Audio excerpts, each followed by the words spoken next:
അവിടെ നിന്ന് ഞാനേ ഞങ്ങളെ പഠിപ്പിച്ച സാറിനെ കണ്ടായിരുന്നു. നീ എന്നാ പറഞ്ഞു? ഞാൻ സാറിനെ കണ്ടപ്പോൾ ഞാനങ്ങ് മുങ്ങി. പിന്നെ ഞാൻ ചെയ്യാനെന്ന് വെച്ചു പഠിപ്പിക്കുന്ന സമയത്ത് തന്നെ സാറ് കൊച്ചു ചോദിക്കുമ്പോൾ ഞാനൊരു മതി കൊച്ചുമാർക്ക് പോലെ നിൽക്കുന്നത്. പിന്നെ ഇപ്പം നീ ഇപ്പം എന്നെ ആയെന്ന് ചോദിച്ചു കഴിഞ്ഞാൽ ഇപ്പോഴും ഒരു കൊച്ചുമാർക്ക് പോലെ നിൽക്കും. വെറുതെ സാറിനെ എന്തിനാ പഠിപ്പിക്കുന്നത്? ഇപ്പോൾ പുള്ളിക്കാൻ ഡിപ്രഷൻ വരെയാവും. എടാ നിനക്കറിയോ, കഴിഞ്ഞ ദിവസം ഞാൻ എൻ്റെ കണക്ക് ടീച്ചറെ കണ്ടു.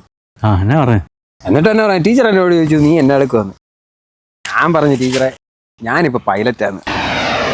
നീ ഈ കോളേജിലാണ് എന്നെ കണ്ടേ? പിന്നെ അല്ലാതെ വേറെ ഏത് കോലത്ത്? ഈ കോലത്തിൽ തന്നെടാ. അപ്പം വിശ്വസിച്ച് കാണും.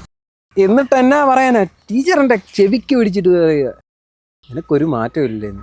അതങ്ങനെയാ, അടുത്ത വീട്ടിലൊരു ഇച്ചായം മരിച്ച ഫോട്ടോ കാണിച്ചിട്ട് സ്വന്തം വെല്ലിച്ചൻ മരിച്ച ഫോട്ടോ എന്ന് പറഞ്ഞ ടീമല്ല നീ. അല്ല പിന്നെ വർഷാവർഷം എൻ്റെ വലിച്ചൻ മരിച്ചെന്ന് പറഞ്ഞ് എനിക്ക് അവധി എടുക്കാൻ പറ്റുമോ? അല്ലെങ്കിൽ ടീച്ചറോട് ഞാൻ വേറെ എന്നാ പറയാനാണ്? ഒരുമാതിരി വല്ലാത്ത ജീവിതമായിപ്പോയി. അതിപ്പോൾ ജീവിതത്തിന് എന്നാ കുഴപ്പമില്ലേ? നമ്മുടെ ജീവിതത്തിന് കുഴപ്പമൊന്നുമില്ല, നമ്മൾ ഹാപ്പി. എടാ, ഈ ലോകത്തിലെ ഏറ്റവും വലിയ ഹാപ്പി നമ്മളൊക്കെ തന്നെ അടിച്ചു. ഞാൻ ജസ്റ്റ് ഒരു കാര്യം പറയാം. ഇപ്പോൾ എത്ര പേര് ജീവിക്കുന്നുണ്ടോ, എത്ര പേര് ജനിച്ചു വീഴുന്നറിയോ? ഇതിപ്പോൾ കൈയില്ലാതെ കാലില്ലാതെ കേൾവില്ലാതെ. അതൊക്കെ വെച്ചപ്പോൾ നമ്മൾ ഭാഗ്യമാണ്, നമുക്ക് നടക്കാം, ഓടാൻ, ചാടാം. അപ്പോൾ ഈ ലോകത്തിലെ ഏറ്റവും വലിയ ഭാഗ്യമാരാരാ? പിന്നെ നമ്മുടെ ഭാഗ്യവന്മാരടാ. ഒരു 100 രൂപ വായ്പാണോ? 100 രൂപ എടാ 2 ലോട്ടറി എടുക്കും. അപ്പോൾ നാളത്തെ ഭാഗ്യമാരാരാ? നാളത്തെ ഭാഗ്യന്മാർ നമ്മൾ തന്നെ. നീ ഇടയായിട്ട് ഭയങ്കര മോട്ടിവേഷൻ കേട്ടോ. അതല്ലേ, നാളെ തന്നെ ഒരു യൂട്യൂബ് ചാനൽ തുടങ്ങിയിട്ടുള്ള കാര്യമുള്ളൂ.